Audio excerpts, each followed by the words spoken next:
허락하신 하나님의 말씀은 예레미야서 2장 14절로 19절까지 말씀입니다. 이스라엘이 종이냐 시종이냐 어찌하여 포로가 되었느냐. 어린 사자들이 그를 향하여 부르짖으며 소리를 질러 그의 땅을 황폐하게 하였으며 그의 성읍들은 불타서 주민이 없게 되었으며 높과 다바네스의 자손도 내 정수리를 상하였으니 내 하나님 여호와가 너를 길로 인도할 때에 내가 그를 떠남으로 이를 자취함이 아니냐. 내가 시올의 물을 마시려고 애굽으로 가는 길에 있음은 어찌 됨이요. 또 내가 그 강물을 마시려고 아수르로 가는 길에 있음은 어찌 됨이냐. 내 악이 너를 징계하겠고 내 반역이 너를 책명할 것이라. 그런즉 내 하나님 여호와를 버림과 내 속에 나를 경외함이 없는 것이 악이요 고통인 줄을 알라. 주 만군의 여호와의 말씀이니라.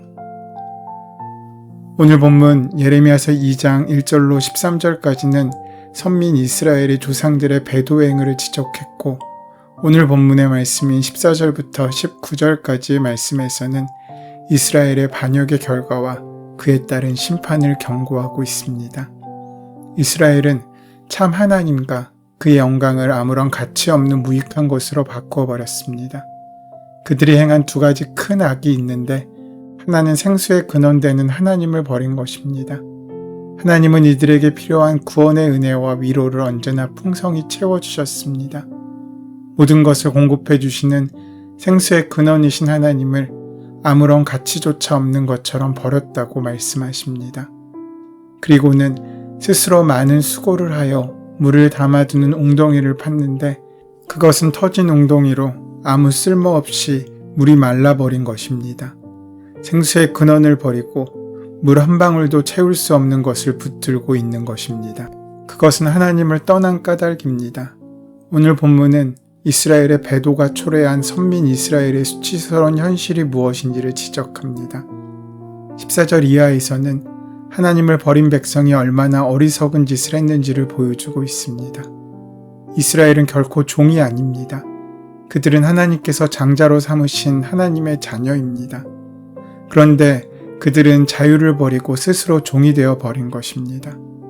그들을 종살이에서 구원하여 자녀 삼아 주셨는데 스스로 시종으로 돌아가 버린 것입니다. 이것을 어떻게 설명할 수 있습니까? 바로 죄 때문입니다. 그 죄가 그들을 그렇게 만든 것입니다. 14절 이하의 말씀을 보면 이스라엘이 종이냐 시종이냐 어찌하여 포로가 되었느냐. 어린 사자들이 그를 향하여 부르짖으며 소리를 질러 그의 땅을 황폐하게 하였으며 그의 성읍들은 불타서 주민이 없게 되었으며 말할 수 없는 고난을 당하게 되었다고 말하고 있습니다. 그 이유에 대해서 17절 말씀에서 내 하나님 여호와가 너를 길로 인도할 때 내가 그를 떠남으로 이를 자취함이 아니냐라고 말씀합니다. 스스로 자초한 고난이라는 것입니다. 그리고 19절 말씀을 보면 내 악이 너를 징계하겠고 내 반역이 너를 책망할 것이라. 그런즉 내 하나님 여호와를 버림과 내 속에 나를 경외함이 없는 것이 악이요 고통인 줄 알라고 했습니다. 예레미야 선지자가 이스라엘 백성들을 향하여 하시는 말씀입니다. 이런 고통과 수치를 당하는 것은 하나님을 떠났고 하나님을 경외하는 마음이 없어져서 스스로 자취한 것이라는 것입니다. 이스라엘의 고통은 하나님을 배반하고 바알신을 섬겼던 죄값으로 받고 있는 것입니다. 성경에서 보는 대로 하나님께서는 하나님을 잊어버린 이스라엘 백성들을 그냥 놓아두지 않으시고 채찍을 들여 치셨습니다. 하나님을 업신여기고 하나님의 은혜를 망각하고 하나님을 떠난 이스라엘 백성들을 때로는 병들어 죽게 하셨고 때로는 하늘에서 불이 내려 죽게 하시고 하나님께서 주셨던 축복을 빼앗아 가시고 전쟁을 일으켜 수많은 사람들의 목숨을 잃게도 하셨고 온 산하가 황폐하게 하셨고 수치를 당하고 비참하게 하셨습니다. 비를 내리지 않아 흉년으로 굶주리게 하셨고 바벨론으로 포로로 잡혀가게 하셨습니다. 이 많은 고난이 다 하나님을 배반한 죗값으로 당하는 고난이었습니다. 성경을 보면 한두 가지 죄와 관련 없는 고난이 있습니다. 예를 들어 욥의 고난이 그런 것이었습니다.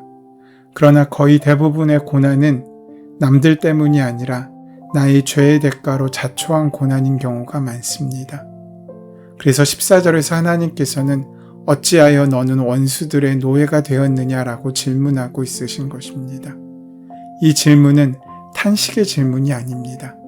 누구에게 책임이 있는지를 묻고 있으신 것입니다. 어쩌면 이 질문은 오늘을 살아가는 우리에게도 적용되는 질문일 수 있습니다. 이와 같은 원리는 인류 역사를 통하여 반복되어서 오늘 우리의 삶 가운데도 그대로 드러나고 있습니다. 욥과 같이 의인이 당하는 고난이 있긴 하지만 대부분 우리가 당하는 고난은 우리의 죄와 욕심으로 치르는 고난이고 대가이지 않습니까? 아무 이유 없이 당하는 고난이 있기는 하지만 대부분은 내가 스스로 자초한 것으로 그 죗값을 당하는 고난입니다. 다시 말해 우리가 세상을 살면서 당하는 많은 고난은 내가 잘못한 것으로 인한 것이라는 것입니다. 특별히 하나님을 배반하고 우상을 섬기고 하나님을 미워하시는 가증스러운 죄를 지음으로 우리의 삶에 고난과 시련이 있다는 것이 성경과 본문의 가르침입니다.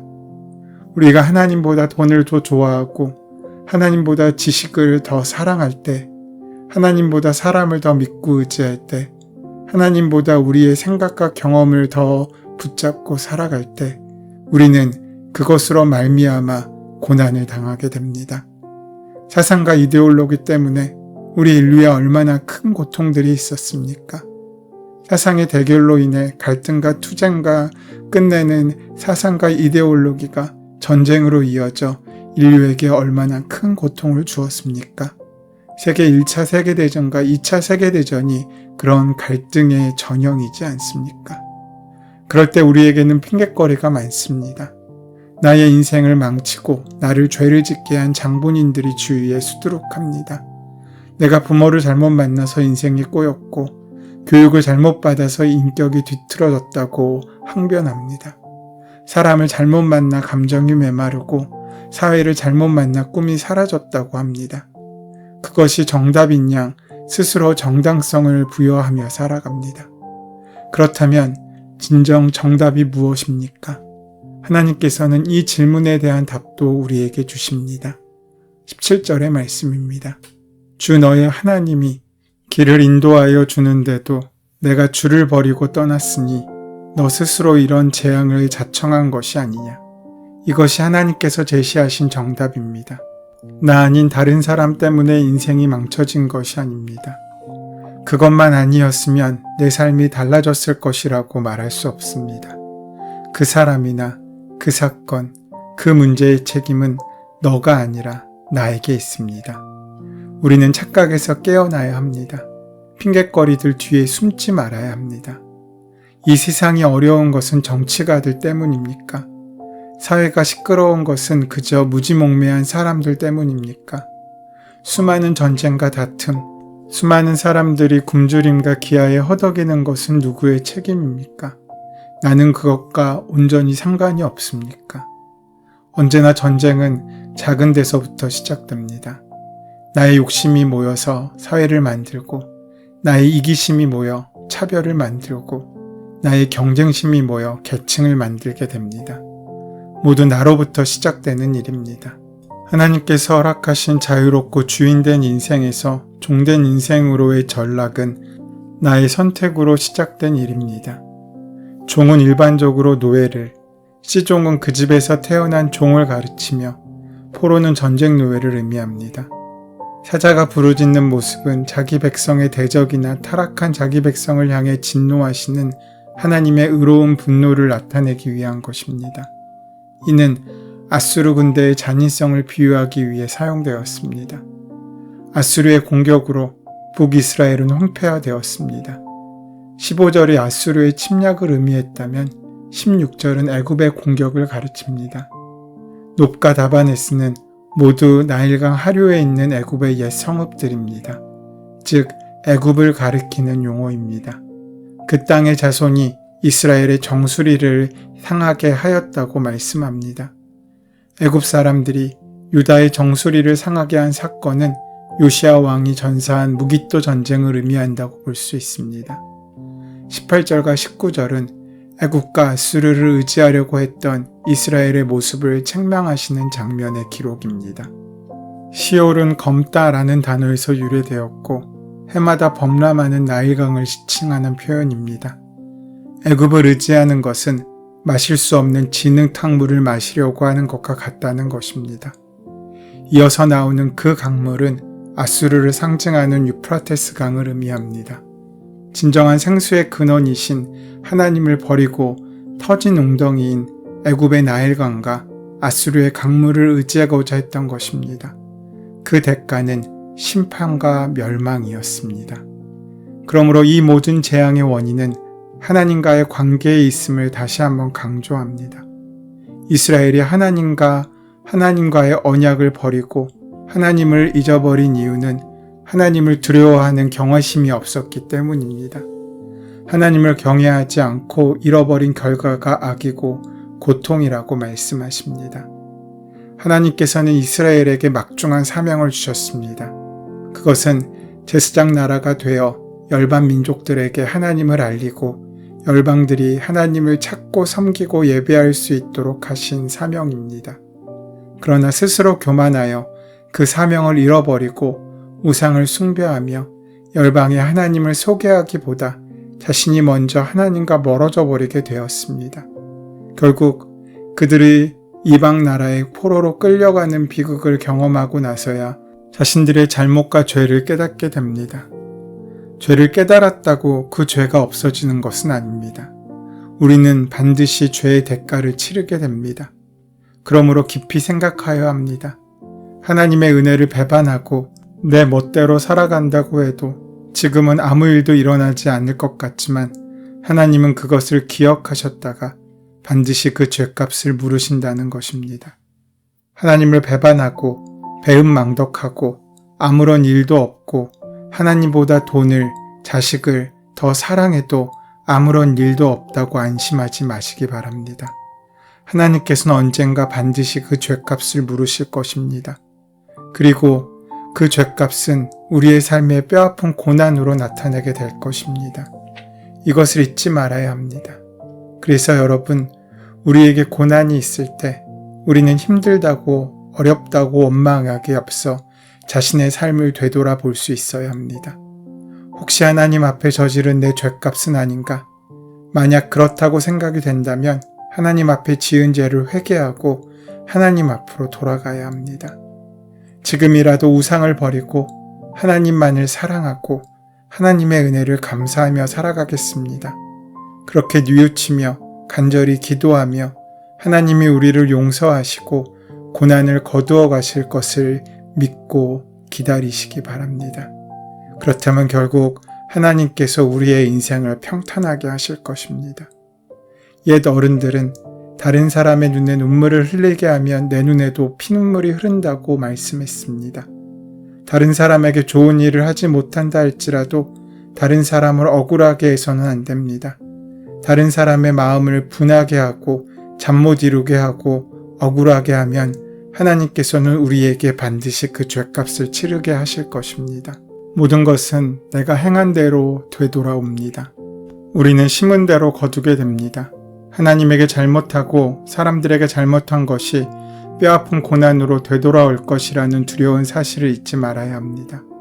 우리의 인생에 고난이 없고 편안하고 행복하기 위해서는 하나님 앞에서나 사람들 앞에서나 바르게 살아야 합니다. 오늘 본문 19절의 말씀, 내 하나님 여호와를 버림과 내 속에 나를 경향이 없는 것이 악이요 고통인 줄을 알라. 이 귀한 말씀이 우리에게 오늘 큰 깨달음이 되기를 소원합니다. 하나님을 사랑하는 삶을 살지 않으면 우리 삶 가운데 고난이 있을 수밖에 없습니다. 또한 이웃을 사랑하는 삶을 살지 않으면 우리 삶에 고난이 따르게 될 것입니다. 이 귀한 깨달음을 기억하시고 마음에 두어 주님께서 이끄시는 삶에 순종하며 나아가는 저와 여러분 되시기를 소원하고 축원합니다. 은혜의 주님, 오늘 우리에게 베풀어 주신 은혜와 사랑은 헤아릴 수 없이 많지만 우리가 기억하지 못하고 감사하지 않고 우리의 욕심대로 살아온 우리의 과거를 고백합니다. 오늘 이스라엘 백성에게 경고하신 말씀을 기억하며 생명의 근원 되신 하나님께 돌아가 하나님을 경외하는 삶을 살 수 있도록 인도하여 주시옵소서. 예수님의 이름으로 기도드립니다. 아멘. 오늘 이 아침 우리에게 허락하신 본문의 말씀이 오늘 나에게 주신 하나님의 음성으로 만나질 수 있도록 본문의 말씀을 깊이 묵상하시고 함께 기도하는 시간 가지도록 하겠습니다. 함께 기도합니다.